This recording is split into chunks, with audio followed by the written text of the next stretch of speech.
las armas para nuestra lucha. El poder de Dios está sacudiendo naciones hoy día. Lo que vimos a Dios hacer en la nación africana de Togo, por ejemplo, fue sorprendente. Todo el país se enteró de nuestra cruzada evangélica en la ciudad capital de Lomé. Nuestras reuniones eran la noticia número 1 en el noticiero nocturno de la televisión nacional. Y esto es muy notable porque nuestra cruzada se llevó a cabo durante la guerra del Golfo Pérsico y a pesar de ello, los reportajes acerca de los milagros que presenciamos, lisiados que caminaban y ciegos que recibían la vista, acaparaban los primeros lugares en la televisión, mientras que los gobiernos del oeste se vuelven cada vez más cínicos con respecto al movimiento de Dios en el mundo. En África es totalmente distinto. En más de una nación africana he tenido el privilegio de dirigirme al Parlamento Nacional, que es el equivalente al Congreso de los Estados Unidos de América. Como embajador de Cristo, no me he avergonzado de predicar el Evangelio en los recintos legislativos, pero mi trabajo no termina al ver que miles de personas se salvan.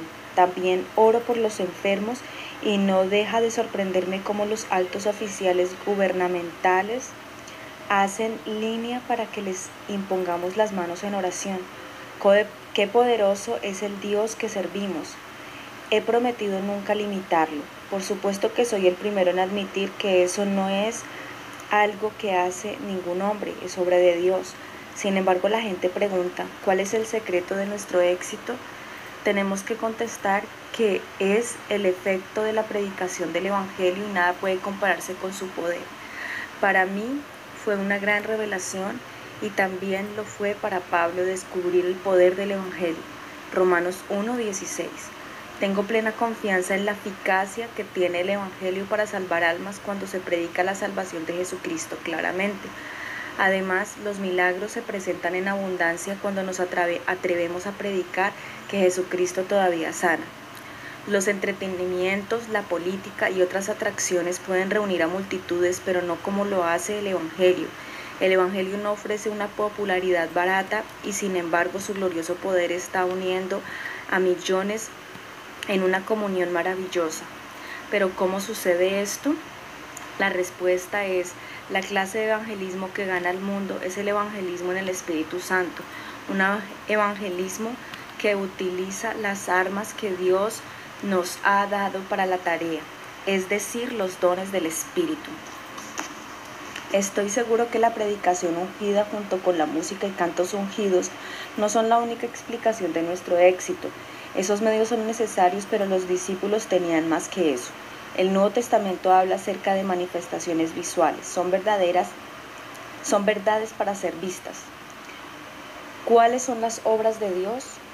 No son solo las conversiones o sanidades, incluyen revelación, profecía, conocimiento sobrenatural, sabiduría, discernimiento, sueños, visiones y autoridad sobre los poderes de Satanás.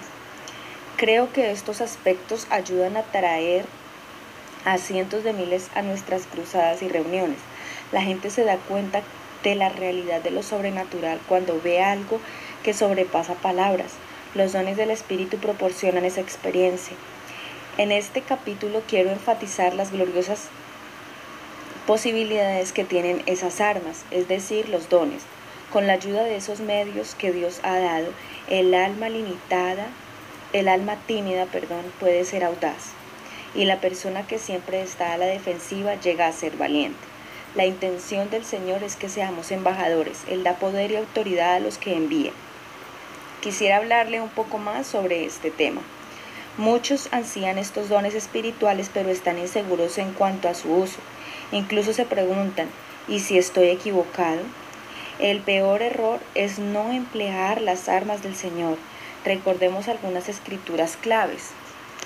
Solamente esfuérzate y sé muy valiente. Josué 1:7. En el temor de Jehová está la fuerte confianza. Proverbios 14:26. Esfuérzate en la gracia que es en Cristo Jesús. Segunda de Timoteo 2:1. Procurad los dones espirituales, procurad profetizar. Primera de Corintios 14:1 y 39. Hay una historia en el Antiguo Testamento que por mucho tiempo me ha fascinado. Coloquémosla junto a las enseñanzas del Nuevo Testamento y veamos una clara representación de cómo Dios revierte y trastoca los acontecimientos contra sus enemigos. Este es el pasaje. Y descendió a él Joás, rey de Israel, y llorando delante de él dijo: Padre mío, carro de Israel y su gente de a caballo. Y le dijo Eliseo: Toma un arco y unas saetas. Tomó él entonces un arco y unas saetas. Luego dijo Eliseo al rey de Israel: Pon tu mano sobre el arco. Y puso él su mano sobre el arco. Entonces puso Eliseo sus manos sobre las manos del rey y dijo: Abre la ventana que da al oriente. Y cuando él abrió, dijo Eliseo: Tira. Y tirando él, dijo Eliseo: Saeta de salvación de Jehová y saeta de salvación contra Siria, porque herirás a los sirios en Afec hasta consumirlos. Segundo libro de Reyes 13, 14, 17. El que sentía autolástima y el profeta. Joás, el rey de Israel, era joven e inexperto cuando el desastre amenazó a su reino. El ejército sirio se había movilizado contra él y Joás sabía que no tenía con qué enfrentarlo. Tuvo visiones de derrota y de su propio encarcelamiento. La posibilidad de su muerte le perseguía. Estaba enfermo por la ansiedad. Joás fue uno de los reyes malos de Israel, pero en su necesidad se acordó de Eliseo, el profeta del Señor, quien en ese momento tendría 80 años y estaría llegando al fin de su vida. El rey visitó a Eliseo, se acercó a él con lisonjas, describió cómo Eliseo fue útil para Israel como carro de Israel y su gente de a caballo. Luego lloró delante de él, dejando que el anciano profeta viera sus lágrimas. Luego se lamentó: Padre mío, Padre mío. Fue todo un espectáculo. Sin embargo, Joás no lloraba porque Eliseo estaba cercano a la muerte, sino porque quizá él mismo moriría. El viejo Eliseo, quien ya estaba acostumbrado a la forma de obrar del Espíritu Santo, le dio a Joás lo que parecieron ser unas instrucciones muy extrañas. Simplemente le dijo al rey que tomara su arco y flechas. Pienso que también podría haberle dicho: toma tu pañuelo. Eliseo conocía demasiado bien a Joás como para ser conmovido por sus sollozos.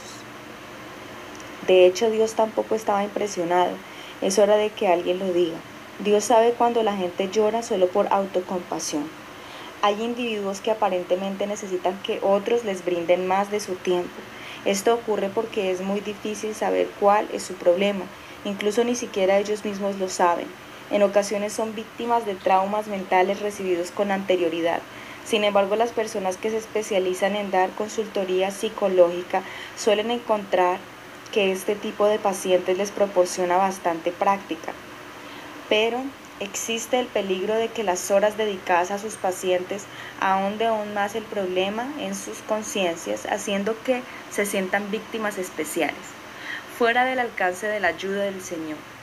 Sin embargo, no hay nada demasiado difícil para Dios. En general, nuestra tarea no es sobreproteger a aquellos que ya sienten demasiada lástima por sí mismos.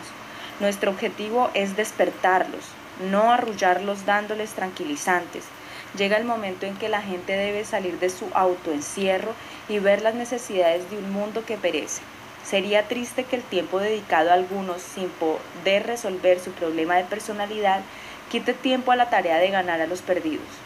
Eliseo no quiso saber nada más. No tenía tiempo para buscar un paño y secar los ojos del rey cuando veía que la calamidad nacional ya asomaba. No recurrió a indagatorios.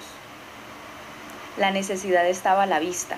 Vio que las lágrimas del rey no eran por el profeta agonizante, ni siquiera por la nación, sino por su propio futuro. Por la palabra del Señor, sin formalidades ante la realeza, Eliseo fue derecho al grano. Dijo: toma arco y flechas. Quizás fue brusco, pero cuando los enemigos están invadiendo, la respuesta tiene que ser simplemente esa: arco y flechas. Era necesaria una actitud militar. Joás debía olvidarse de sí mismo y ser un verdadero rey para su pueblo. Un santo que tiembla o triunfa. ¿Y dónde están nuestras armas? Pablo escribió lo siguiente: te aconsejo que avives el fuego del don de Dios que está en ti. Segunda de Timoteo 1:6. Su amonestación fue aviva. La palabra que Pablo utilizó tiene que ver con fuego y significa llevar hasta una llama fuerte. No se enfríe, atice los tizones que se están apagando. Como veremos, Joás era un rey débil y con poco fuego en el corazón. Cuando estuvo asustado, en vez de pasar revista a su ejército y sacar las armas de su arsenal, fue a Eliseo llorando: Padre mío, Padre mío.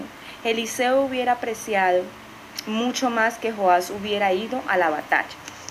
Nosotros tenemos nuestras armas, pero el diablo ha hecho un buen trabajo tratando de impedir que las usemos.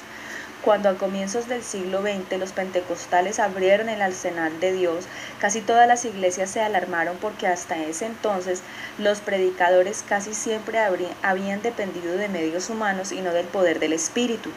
Los dones descritos en 1 Corintios 12 y 14 se interpretaban comúnmente como dones naturales y no sobrenaturales. Hubo que hacer una revisión de la exposición bíblica. Por mucho tiempo la Iglesia había dado la preeminencia a los dones y capacidades naturales, y aunque son valiosos, nunca pueden tomar el lugar de los dones del Espíritu Santo. Y por lo tanto, no deben ser confundidos los dones espirituales con los naturales. Muchos ministros y médicos se han opuesto a la sanidad divina. Usan como argumento a aquellos que están desilusionados por no ser sanados inmediatamente. Se olvidan de que los médicos también desilusionan, y a millones. Casi todos los que están en los cementerios han pasado primero por el consultorio de algún médico. En la iglesia hay quienes objetan la sanidad divina simplemente porque algunos no son sanados y por eso no ministran a los enfermos. Esto deja a todos sin sanidad. ¿Dónde está la compasión o la obediencia a las Escrituras? Hay otros dones que también han sido atacados. Cuando inicialmente la palabra de conocimiento fue manifestada por los evangelistas pentecostales y carismáticos, muchos pensaron que sus manifestaciones eran semejantes al espiritismo. ¿Por qué Dios no ha de hacer cosas tan poderosas? El hecho es que el espiritismo y la clarividencia son horribles falsificaciones de lo que Dios quiere hacer. Los dones del Espíritu Santo son mucho más grandes que cualquier cosa que el ocultismo pueda producir. Donde quiera que exista lo falso, ponga Dios la verdad. A causa de estas críticas, algunos cristianos han dejado sus arcos y flechas abandonados en un rincón. Otros han sido heridos por comentarios de otros creyentes y por lo tanto han dejado desaparecer sus dones de profecía o de lenguas e interpretación. Los han perdido a pesar de que Dios jamás los retira, porque irrevocables son los dones y el llamamiento de Dios. Romanos 11:29. Estos dones deben ser recuperados. Este es el mensaje del Señor para estas personas. Regrese al día y lugar donde dejó esos dones espirituales y pídale al Señor que le perdone. Seque sus lágrimas de desesperación y vuelva a tomar su arco y flechas. Amén. Esperando el momento de Dios. Cuando entro a una reunión llevo conmigo mi arco y flechas. El arco ya está tensado, pues estoy orando en mi corazón. Señor, ¿cuál es el blanco señalado? ¿En qué dirección está fluyendo la unción del Espíritu Santo? ¿Dónde está la palabra de conocimiento? ¿Dónde está el milagro clave de hoy? Mi arco ya está preparado. El rey Joás era una persona patética, sin embargo tomó su arco y flechas. No podía ver muy bien por su lagrimeo, algo indigno de un hombre. Estaba tan asustado por la amenaza del enemigo que sus manos temblaban, pero sucedió algo que cambió todo. Entonces Eliseo puso sus manos sobre las manos del rey. No se preocupe, también Dios hará eso por usted. Esdras repitió una y otra vez: y yo fortalecido por la mano de mi Dios sobre mí. Esdras 7, 6, 9, 28, 8, 18. Esdras no fue el único fortalecido por Dios. La Biblia está llena de testimonios de aquellos que se fortalecieron en el Señor y en el poder de su fuerza. Gloria a Dios. Esto es emocionante. Tener los dones, el arco y las flechas de Dios es una cosa, usarlas es otra. Los profetas no deben abrir sus bocas por el solo hecho de ser profetas. Deben aguardar el momento de la orden de Dios, el toque de Dios sobre sus manos. ¿Escuchó usted la historia del elefante que encontró un nido de avestruz? La mamá avestruz se había ido al río a beber. El elefante pasó por el nido de avestruz, vio un huevo al descubierto y comenzó a llorar. ¿Cómo puede una madre ser tan irresponsable y dejar sus huevos sin protección? Bueno, hasta que ella regrese, le voy a ayudar.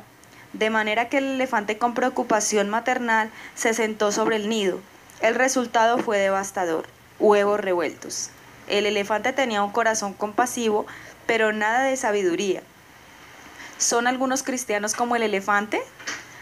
Joás tenía las armas y el toque de Eliseo le impartió la fuerza. El rey secó sus lágrimas y el miedo desapareció. En su lugar ahora había confianza divina. Esa misma experiencia puede ser nuestra. Ha sido mía muchas veces. De pronto sé que el enemigo va a ser derrotado y sus obras destruidas. Estoy seguro de que van a ocurrir milagros. La unción está allí quebrantando el yugo. Nosotros podemos ser fuertes en la fuerza que Dios nos da a través de su Hijo eterno.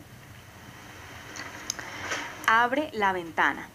Luego Eliseo le dijo a Joás: abre la ventana que da al oriente. De modo que tenemos las armas, que son los dones, y tenemos la unción. ¿Y después qué? No podemos tirar flechas a través de una ventana cerrada. De modo que tenemos que abrirla. Tenemos que comenzar los preparativos y buscar las oportunidades. Pongamos las cosas en su lugar. Despejemos el área para la acción. Lo que quiero decir es que debemos escuchar al Espíritu Santo, así como Joás escuchó a Eliseo. Quizás esto signifique que tengamos que desechar las vías normales y corrientes, los canales oficiales y acaso hasta las cortesías, pero si Dios lo ordena, hagámoslo. Cuando Jesús mande, no permita que nadie lo detenga. Juan 15:16. Yo tenía aproximadamente 15 años cuando por primera vez Dios puso sus manos sobre las mías y me usó de manera especial. Estaba en una reunión de oración en una iglesia donde mi padre era predicador, en el norte de Alemania. Estábamos todos de rodillas cuando el poder de Dios vino sobre mí y sentí que mis manos se llenaban de electricidad. Escuché claramente la voz del Señor diciéndome al corazón: levántate y ve a orar por la hermana C, imponiéndole tus manos. Casi me desmayo pensando en las consecuencias, pues mi padre era un hombre muy estricto. ¿Cómo podía yo levantarme y poner mis manos sobre esa señora? Pero cuando dudé, sentí como si el Señor elevara el voltaje y sentí que me estaba muriendo. Lentamente levanté la cabeza y miré a mi alrededor buscando a la hermana C. Manteniéndome agachado para que nadie me viera, me acerqué sigilosamente a ella. Luego puse mis manos sobre su cabeza. En ese momento sentí que el poder de Dios salía de mis manos. Papá me había visto y por su rostro me di cuenta de que no estaba contento. Fue directo a ella y le dijo: ¿qué le hizo Reinhard? Ella respondió: oh, cuando Reinhard puso sus manos sobre mi cabeza sentí que algo como electricidad corrió a través de mi cuerpo y ahora estoy sana. Por acercarme a ella en obediencia a Dios aprendí esta lección. Abre la ventana. Cuando Joás hizo eso, recibió la siguiente orden: dispara. Hubo una orden que no fue dada. Eliseo no le ordenó que apuntara porque no había a qué apuntar. Dios quería que Joás disparara, solo que disparara. Las flechas de Dios son certeras y siempre dan en el blanco. Son como misiles preprogramados, dan en el blanco y ningún corazón puede esquivarlos. ¿No es este un descubrimiento maravilloso? Cuando usted haga suyo este principio, entonces dirá: ¿qué es lo que he estado esperando? ¿Perfección? 3 títulos detrás de mi nombre como si fuera un abecedario. Lo que Dios quiere que hagamos es obedecer. Por ejemplo, cuando Dios da una palabra de conocimiento, no necesito preguntarme si es adecuada o si es probable que sea correcta. Dios sabe mejor que yo. Así que mi deber es tirar la flecha y entonces se convertirá en flecha de liberación.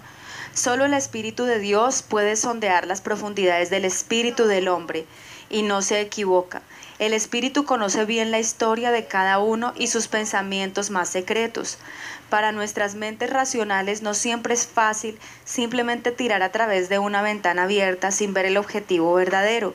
Y sin embargo, cuando lo hacemos, los resultados son asombrosos. Una de las experiencias más sobrecogedoras que he tenido fue con mi hermano Jürgen. Habíamos crecido juntos en un hogar piadoso, pero él no quería seguir a Jesús. Cuando llegamos a ser adultos, él ya había planeado su vida y su carrera. Pasó el tiempo y yo no sabía que su esposa lo había dejado y que su mejor amigo había muerto de cáncer. La vida ya no tenía sentido para él, entonces una noche tuve un sueño. Le pareció estar caminando sobre un puente elevado cuando patinó y se sintió caer. Se despertó empapado en sudor.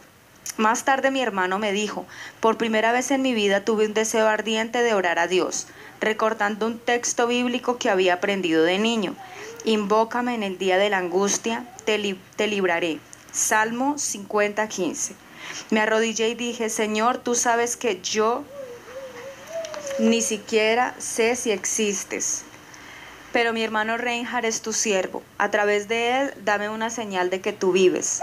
Esa noche yo estaba en el África a 10.000 kilómetros de distancia. No sabía nada de sus problemas, ni que él estaba considerando quitarse la vida, pues había muy poca comunicación entre nosotros.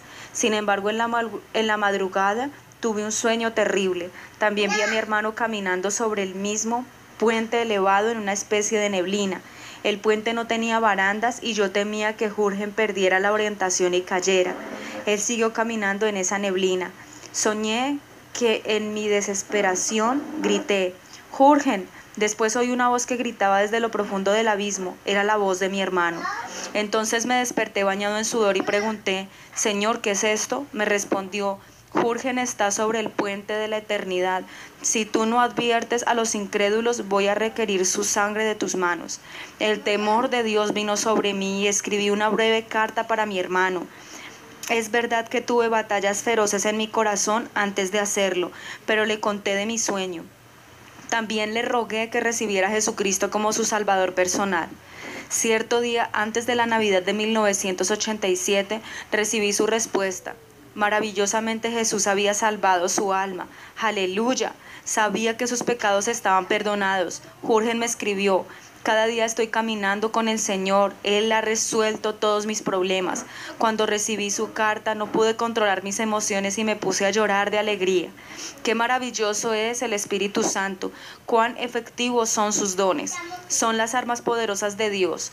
Cuando somos tímidos o nos disculpamos, al utilizarlas le facilitamos la tarea al diablo.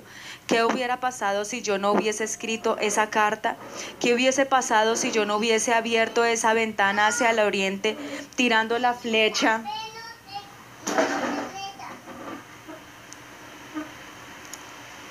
¿Qué hubiese pasado si yo no hubiese escrito esa carta? ¿Qué hubiese pasado si yo no hubiese abierto esa ventana hacia el oriente, tirando la flecha en la oscuridad? No lo hice guiado por una decisión racional y sin embargo la flecha dio en el blanco.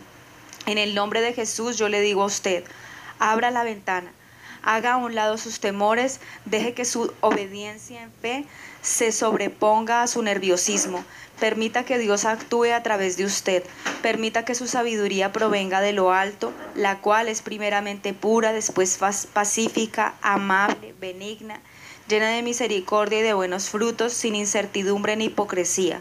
Santiago 3:17. Gozo. Gozo. Cuando Joás tiró aquella flecha por la ventana, algo le sucedió a Eliseo. Gritó, saeta de salvación de Jehová y saeta de salvación contra Siria, porque herirás a los sirios en Afec hasta consumirlos. Segundo libro de Reyes 13:17. Joás lo creyó y salió fortalecido por esa confianza. 3 veces derrotó a los sirios, recuperando para Israel las ciudades perdidas. Un impactante encuentro con Dios cambió la vida de ese rey. Eso es todo lo que se necesita, un encuentro con Dios. Los hombres y mujeres a quienes Dios usa han tenido ese encuentro con Él. Han salido de la rutina religiosa y han penetrado los vientos del Espíritu Santo. Usted puede tener ese encuentro, pero tiene que estar lo suficientemente desesperado. Lo esencial es la unción de Dios. Mientras no la tenga, sería necio actuar. Y una vez que haya recibido sus órdenes, también sería necio no obedecerlas. Punto de ebullición. La historia de Joás y Eliseo es notable. Lo que sucedió, tal como lo he descrito aquí, nos enseña grandes verdades. Sin embargo, hay algo más que debemos analizar. A Joás le podría haber ido mejor. Si continuamos leyendo, vemos cómo el profeta Eliseo le dijo que tomara sus flechas y golpeara la tierra. Lo hizo 3 veces sin entusiasmo. Entonces el varón de Dios, enojado contra él, le dijo: al dar 5 o 6 golpes hubieras derrotado a Siria hasta no quedar ninguno, pero ahora solo 3 veces derrotarás a Siria. Segundo libro de Reyes 13:19. A pesar de tener la mano del profeta sobre la suya, se notaba el carácter débil del rey. Joás no era audaz. Solo 3 golpes sobre la tierra eran señal típica de un temperamento confuso. Un hombre con personalidad poderosa hubiera hecho bien esa pequeña tarea, hubiera golpeado con fuerza una y otra vez. Dios ama a las almas vigorosas que ponen todo lo que tienen en lo que hacen. No importa qué tan insignificante sea la obra, no hay orden de Dios que no sea importante. Todo lo que te viniere a la mano para hacer, hazlo según tus fuerzas. Eclesiastés 9:10. Lo que somos no solo se demuestra en las grandes batallas, también en las pequeñas. No mataremos a Goliat si huimos del oso o del león. Dios puede hacer mucho por nosotros si nos entregamos totalmente a Él y a sus órdenes. Haced todo lo que os dijere. Juan 2:5. Tomemos por ejemplo a José, en la casa de Potifar, en la cárcel o a cargo de la cosecha de Egipto. Se esmeró en su tarea. De esa manera llegó a ser gobernador de Egipto. Si hacemos todo lo que podemos en cada oportunidad que tengamos y donde quiera que estemos, Dios nos pondrá sobre mucho. Cuando impuse mis manos sobre la hermana C, aprendí algo importante. No debemos reservar los dones del Espíritu para alguna ocasión futura. Son para hoy. Con la mano de Dios sobre la suya, tome su arco y flechas, abra la ventana y dispare. Amén.